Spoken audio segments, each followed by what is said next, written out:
Welcome to మన TV news bulletin ముందుగా headlines. Bhogapuram విమానాశ్రయాన్ని ప్రారంభించిన ప్రధాని మోదీ.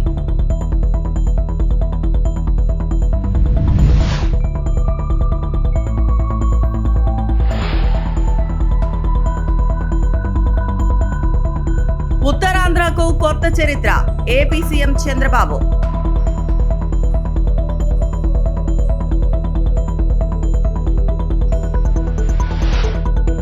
ప్రపంచం ఉత్తరాంధ్ర వైపు చూస్తోంది, కేంద్ర మంత్రి రామ్మోహన్ నాయుడు.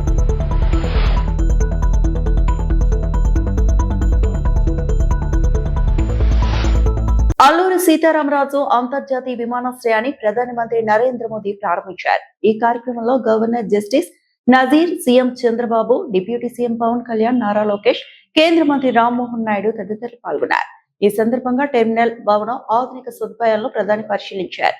టెర్మినల్ సందర్శనలో భాగంగా చెక్ ఇన్ హాల్, విమానాశ్రయ రూపకల్పన, సాంకేతిక ప్రత్యేకతలను ప్రధాని మోదీకి జిఎంఆర్ సంస్థ ప్రతినిధులు వివరించారు. आर्टिफिशियल इंटेलिजेंस आधारित जो इसकी प्रबंधन प्रणाली है, तो प्रधानमंत्री नरेंद्र मोदी भोगपुरम एयरपोर्ट पहुंचे हैं और कैसे ये एयरपोर्ट जो है वो आधुनिकता की मिसाल पेश कर रहा है। टूरिज्म के लिहाज से आर्थिक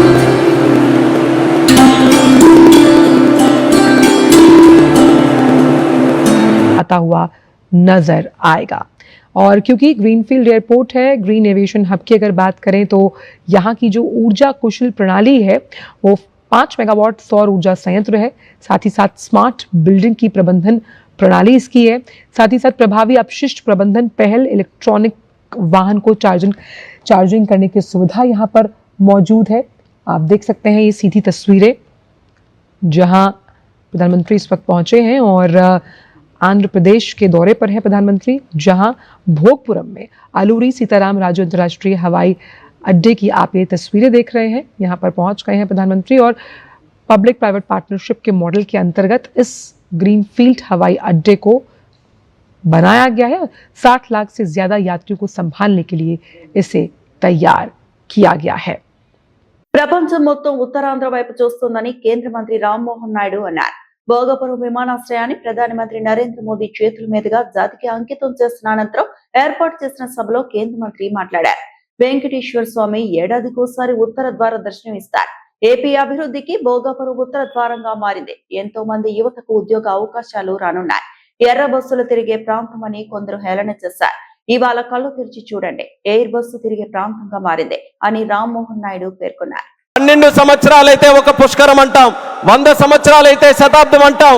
అలాంటిది యుగానికి ఒక్కసారి వచ్చేటటువంటి కార్యక్రమం అల్లూరి సీతారామరాజు విమానాశ్రయం ప్రారంభోత్సవ కార్యక్రమం అని గర్వంగా ఈ ఉత్తరాంధ్ర బిడ్డగా, మీతో పాటు ఇక్కడ పుట్టినటువంటి వ్యక్తిగా, కింజరాపు ఎర్రన్నాయుడు గారి తాలూకా బిడ్డగా ఈరోజు గర్వంగా ఉందని కూడా ఈ సందర్భంగా తెలియజేసుకుంటున్నాను.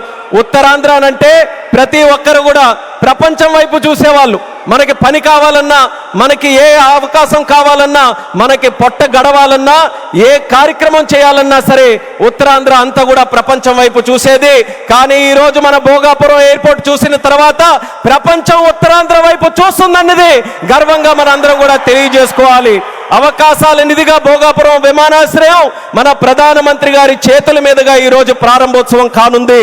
ఆఖరికి గతంలో మీరు చూసుకుంటే కొంతమంది నాయకులు దీన్ని కించపరుస్తూ, విమర్శిస్తూ, ఈ ప్రాంతాన్ని కించపరుస్తూ ఎయిర్ బస్సు కూడా తిరగని ప్రాంతమని వెక్కిలి నవ్వులు నడిచారు. ఈ రోజు వాళ్ళకి కళ్ళు తెరిచి చూడమంటున్నా ఎయిర్ బస్సులు దిగే ప్రాంతంగా ఉత్తరాంధ్ర మారింది. ఈ రోజు ఎలక్ట్రిక్ బస్సులు వచ్చే ప్రాంతంగా ఉంది. రేపు పెద్ద పెద్ద కంపెనీలనంటే దేశంలో ఉన్న కంపెనీలు కాదు, అంతర్జాతీయంగా ఉన్న కంపెనీలన్నీ కూడా మన భారతదేశంలో, మన ఆంధ్రప్రదేశ్ లో, మన ఉత్తరాంధ్ర ప్రాంతానికి రాబోతున్నాయి. ఏపీ అభివృద్ధిలో ఇవాళ కీలకమైన రోజు. స్వర్ణాంధ్రప్రదేశ్ విజన్ కు ఇది శుభ దినమని ప్రధాని నరేంద్ర మోదీ అన్నారు. భోగాపురంలో నూతనంగా నిర్మించిన అల్లూరి సీతారామరాజు అంతర్జాతీయ విమానాశ్రయాన్ని ప్రధాని జాతికి అంకితం చేశారు. 18,000 కోట్ల విలువైన ప్రాజెక్టులకు శంకుస్థాపనలు, ప్రారంభోత్సవాలు చేశారు. ఈ సందర్భంగా ఏర్పాటు చేసిన సభలో ప్రధానమంత్రి మాట్లాడారు. అందరికీ నమస్కారం అంటూ తెలుగులో ప్రసంగం ప్రారంభించిన మోదీ సింహాచలం అప్పన్న, పైడితల్లి అమ్మవారికి ప్రణామాలు తెలిపారు. పవిత్రమైన ఉత్తరాంధ్రకు వచ్చే అదృష్టం దక్కిందన్నారు. उत्तर आंध्र की इस पवित्र भूमि पर आने का सौभाग्य मिला है। मैं सबसे पहले भगवान श्री वराह लक्ष्मी नरसिंह स्वामी के चरणों में प्रणाम करता हूं। मैं श्री कुर्मनाथ स्वामी और मां पोंडितल्ली अम्मवारू को नमन करता हूं। आज यहां करीब 18,000 करोड़ रुपए की विकास परियोजनाओं का शुभारंभ, लोकार्पण और शिलान्यास हुआ है। एयरपोर्ट के साथ साथ ये प्रोजेक्ट आंध्र की रोड कनेक्टिविटी से भी जुड़े हैं। इनमें एनर्जी सिक्योरिटी से जुड़े प्रोजेक्ट भी हैं। ये विकास कार्य इस बात के प्रतीक है कि इस समय आंध्र की स्पीड से आगे बढ़ रहा है।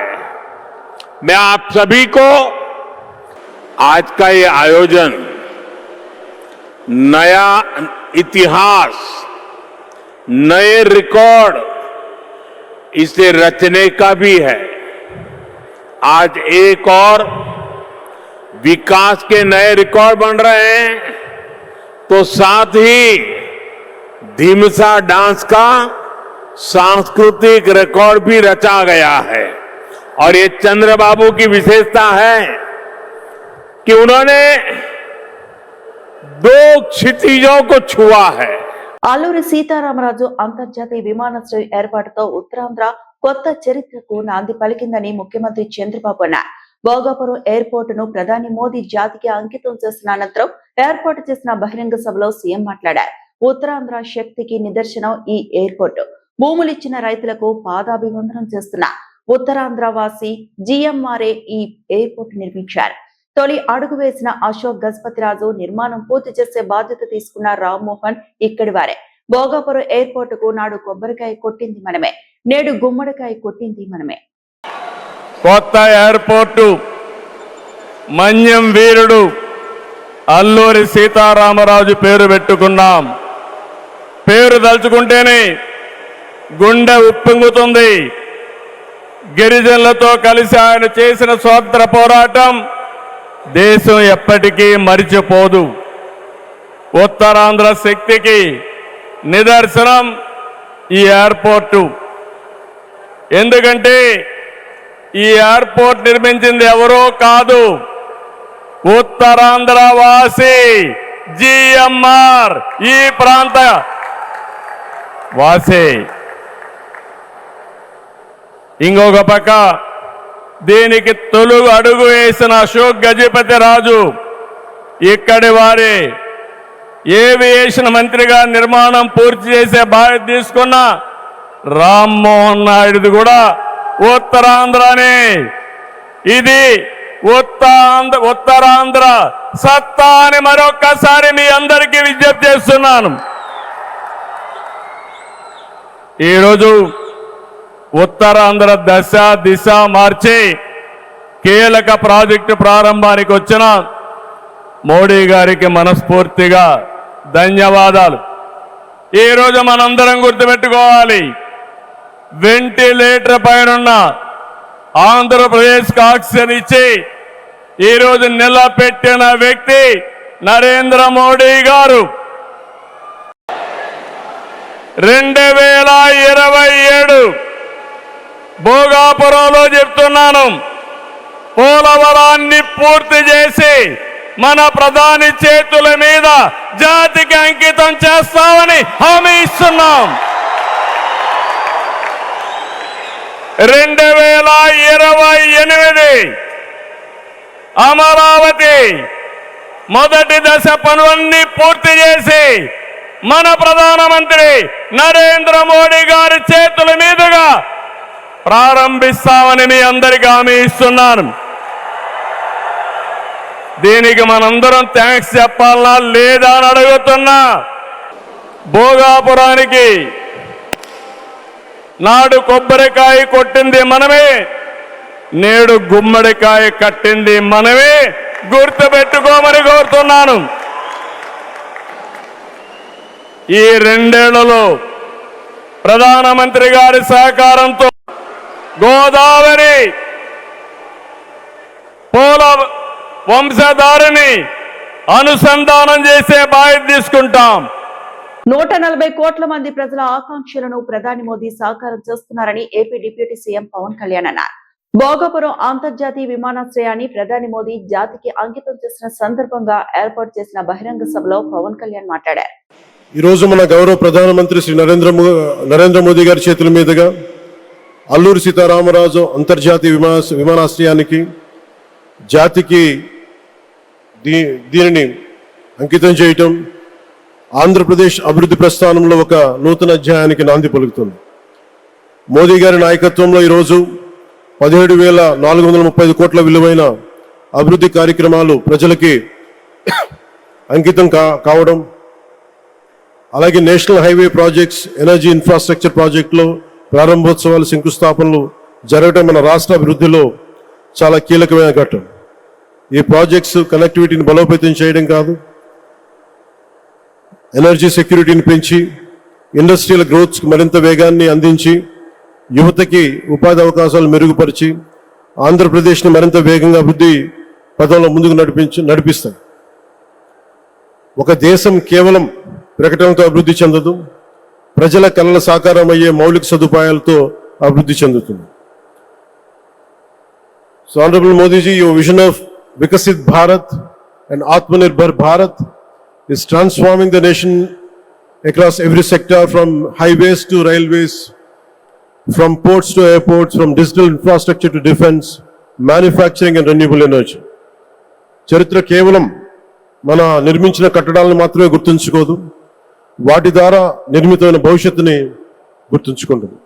ఈ విషయం మీ నాయకత్వంలో ఆంధ్రప్రదేశ్కి లభిస్తున్న అభివృద్ధిలో చాలా చాలా స్పష్టంగా కనిపిస్తాం. ఇదివరకే విశాఖపట్నంలో 2 లక్షల కోట్ల పైగా పెట్టుబడులు, అందులో నిజంగా ఆయన జంతర్ మంత్రులు అన్ని మాట్లాడుతూ ఉంటే నేను ఈ రోజున ప్రధానమంత్రి గారికి ఒకటే ఇస్తున్నాను, మిమ్మల్ని కొట్టే నాయకుడు లేడు ఈ భారతదేశంలో, రాబోడు. కానీ మీరు పడ్డ శ్రమ, మీరు పడ్డ కష్టం ఎవరు తీసుకోలేరు. ఎన్ని బాధలు పడ్డా, ఎన్ని దెబ్బలు తిన్నా ఈరోజు మనం గర్వంగా చెప్పుకుంటున్నాం, మన ఉత్తరాంధ్రకి ఎయిర్పోర్ట్లు వచ్చినాయి, ఇన్ని లక్షల పెట్టుబడులు వచ్చింది ఆంధ్రప్రదేశ్కి. కానీ ఇవన్నీ తట్టుకొని చెయ్యాలి అంటే 144 కోట్ల తాలూకు ప్రజల ఆకాంక్షల్ని ఎంతో మంది వెనక్కి లాగుతున్నా, ఒకళ్ళు ముందుకు తీసుకెళ్లాలంటే ఎంతమంది తిడుతున్నా, విమర్శిస్తున్నా తీసుకెళ్తున్నారంటే ఒకే ఒక నాయకుడు ప్రధానమంత్రి శ్రీ నరేంద్ర మోదీ గారు. నేను ఎందుకు తపన పడ్డాను, నేను అలయన్స్ కోసం ఎందుకు తపన పడ్డాను, మీ నాయకత్వం మాకు కావాలి ఎందుకు తపన పడ్డానంటే, ఈరోజు ఎయిర్పోర్ట్ ఆపేశారు. ఒక చిన్నపాటి ఎర్ర బస్సు కూడా రాని చోట ఎయిర్పోర్ట్ అవసరం లేదన్న వ్యక్తులకి సమాధానం ఇదే. ఇన్ని వేల మందికి ఇన్ని వేల కోట్ల పెట్టుబడి వచ్చింది అంటే ఆశీస్సులు కావాలంటే, దేశం కోసం నిలబడే నాయకుడికి మన అండగా ఉంటే ఏం జరుగుద్ది అంటానికి ఈ భోగాపురం ఎయిర్పోర్ట్ ఈ రోజు ప్రారంభోత్సవం నిలువెత్తు నిదర్శనం. ముఖ్యంగా 25 సంవత్సరాలు లోబడి ఉన్న పిల్లలు ఉన్న ప్రతి ఒక్కరికి కూడా నేను ఈ సందర్భంగా తెలియజేస్తున్నాను, పిల్లల్ని సరైన దారిలో పెట్టడం, సరైన సంస్కారాలు నేర్పించడం చాలా చాలా అవసరం. ఈరోజు పొద్దున్న ప్రధానమంత్రి గారి స్టేట్మెంట్ చూశాను. ఆయన తిట్టిన, ఎన్ని దూషించారో వారిని కూడా పెద్ద మనసుతోటి క్షమించారు ఆయన. అలాంటి ప్రధానమంత్రి గారికి మీ పాదాలకు నేను నమస్కారం తెలియజేస్తున్నాను. ఎర్ర బస్సు రాని ఊరికి ఎయిర్పోర్ట్ అవసరమా అని కొందరు అన్నారు. ఉత్తరాంధ్రను తక్కువగా అంచనా వేసి ఇక్కడ ప్రజలను అవమానించిన వారికి ఈ రోజు దిమ్మ తిరిగే సమాధానమే అల్లూరి సీతారామరాజు అంతర్జాతీయ విమానాశ్రయ ప్రారంభోత్సవాన్ని ఏపీ మంత్రి నారా లోకేష్ అన్నారు. ఎర్ర బస్సు రాదు అన్న చోటికి ఎయిర్పోర్ట్ వచ్చింది, ఎయిర్ బస్ వచ్చింది. ఇది ఉత్తరాంధ్ర దెబ్బ, అర్థమైందా రాజా అంటూ లోకేష్ ఉత్తేజభరితంగా ప్రసంగించారు. భోగాపురం ఎయిర్పోర్ట్ ప్రారంభోత్సవం సందర్భంగా ఏర్పాటు చేసిన సభలో ప్రధాని మోదీ, ఏపీ ముఖ్యమంత్రి చంద్రబాబు నాయుడు, ఉప ముఖ్యమంత్రి పవన్ కళ్యాణ్ తో కలిసి మంత్రి లోకేష్ పాల్గొన్నారు. ఎర్ర బస్సు రాని ఊరికి ఎయిర్పోర్ట్ అవసరమా అని కొంతమంది అన్నారు. ఉత్తరాంధ్రాని తక్కువ చూశారు, ఉత్తరాంధ్ర ప్రజల్ని అవమానించారు. వాళ్ళకి నేను ఈరోజు సమాధానం చెప్తున్నాను. ఎర్ర బస్సు రాదన్న చోట ఎయిర్పోర్ట్ వచ్చింది, ఎర్ర బస్సు రాదన్న చోట ఎయిర్ బస్ వచ్చింది, ఎర్ర బస్సు రాదన్న చోట మన నమో గారు వచ్చారు. ఇదే మన ఉత్తరాంధ్ర దెబ్బ. అర్థమైందా రాజా? స్వాతంత్రం కోసం పోరాడిన వీరుడు అల్లూరి సీతారామరాజు గారు నడియాడిన గొప్ప ప్రాంతం ఉత్తరాంధ్ర. ఈ రోజు నుంచి ఈ నేల చరిత్ర, పౌరుషం ప్రపంచం మొత్తానికి తెలుస్తుంది. ఈరోజు కేవలం ఒక ఎయిర్పోర్ట్ ప్రారంభం మాత్రమే కాదు, మన నమో గారి వికసిత్ భారత్, మన సిబిఎన్ గారి విజన్ కలయిక ఈరోజు ఉత్తరాంధ్ర భవిష్యత్తు మారే రోజు, ఆంధ్రప్రదేశ్ అభివృద్ధిలో దూసుకుని వెళ్లే రోజు. ఈ నేలకు స్వాతంత్రం తెచ్చింది అల్లూరి సీతారామరాజు గారు అవుతే, ఉత్తరాంధ్ర కళలకు రెక్కలిచ్చింది గౌరవ ప్రధానమంత్రి శ్రీ నరేంద్ర మోడీ గారు. కూటమి ప్రభుత్వం ప్రతిష్టాత్మకంగా అందిస్తున్న సామాజిక పెన్షన్ల పంపిణీ కార్యక్రమం తిరుపతి నగరంలో శనివారం ఉత్సాహంగా సాగింది. తిరుపతి 10వ క్లస్టర్ పరిధిలోని 42వ డివిజన్ సూరయ్య కట్టలో పింఛన్ల పంపిణీ కార్యక్రమాన్ని ఘనంగా చేపట్టారు. ఈ కార్యక్రమంలో తిరుపతి నియోజకవర్గం TDP incharge JB Srinivas, Tirupati MLA Arini Srinivasulu, TUDA chairman Diwakar Reddy, Yadav corporation chairman Narasimha Yadav, AP greening and beautification corporation chairman Sugunamma, రాష్ట్ర కార్యదర్శి డాక్టర్ చందన స్రవంతి, తాతయ్యగుంట చైర్మన్ మహేష్ యాదవ్, మాజీ deputy mayor RC Munikrishna, TDP senior నాయకులు మన్యం శ్రీనివాసులు, తిరుపతి నగరపాలక సంస్థ కమిషనర్ శారదాదేవి, జనసేన నాయకులు మునస్వామి, బీజేపీ నాయకులు వరప్రసాద్ తదితరులు పాల్గొన్నారు. కూటమి నాయకులు లబ్ధిదారులకు స్వయంగా పింఛన్ అందజేసి వారి యోగక్షేమాలను అడిగి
తెలంగాణలో కార్మికుల హక్కుల పరిరక్షణే లక్ష్యంగా తెలంగాణ రక్షణ ట్రేడ్ యూనియన్ టీఆర్టీయూ ఆవిర్భవించింది.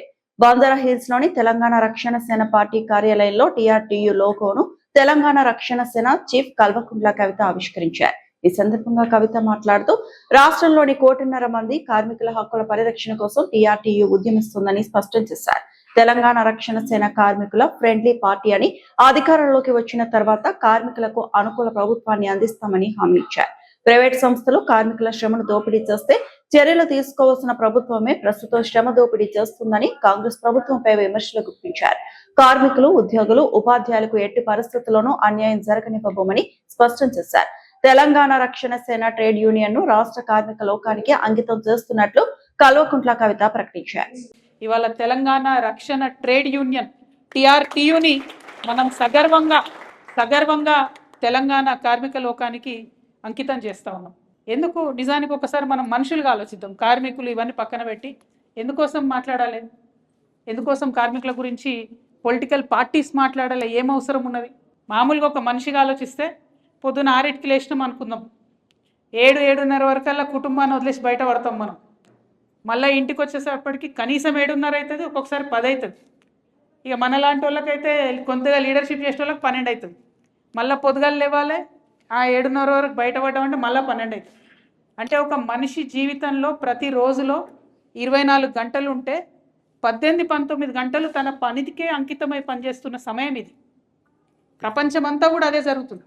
మరి నువ్వు 16 గంటలు, 17 గంటలు, 18 గంటలు పని ప్రదేశంలో ఉన్నప్పుడు ఆ పని ప్రదేశాల్లో మనకు అన్ని రకాల సౌకర్యాలు కావాలి, అన్ని రకాల భద్రత కావాలి, అన్ని రకాల మనకు ప్రొటెక్షన్ కావాలి, సెక్యూరిటీ కావాలి, ఉండేటటువంటి ఆస్కారం ఉండాలి. ఉదాహరణకు ఆడపిల్లలు చాలామంది పనిచేసేటటువంటి ఫ్యాక్టరీలో ఖచ్చితంగా చంటి పిల్లలకు సంబంధించినటువంటి ఏర్పాట్లు అక్కడ ఉండాలి. ఉంటేనే పని కరెక్ట్ చేయగలుగుతారు. ఒక పక్క ఇంటికాడ పిల్లల మీద గుంజుతుంటే ఇక్కడ పని చేయమంటే చేసే పరిస్థితి ఉండదు. కాబట్టి ఎట్లా అయితే ప్రజాస్వామ్యం వర్ధిల్లుతూ ఉంటుందో, ఎట్లా అయితే ప్రజాస్వామ్యం పరిణితి చెందుతూ ఉంటుందో, తన ప్రజల యొక్క హక్కుల్ని కాపాడుకుంటూ తన ప్రజలకు సంతోషంగా పనిచేసుకునేటటువంటి వాతావరణాన్ని కల్పించేటటువంటి పరిస్థితి రావాలి. వార్తలంతటితో సమాప్తం.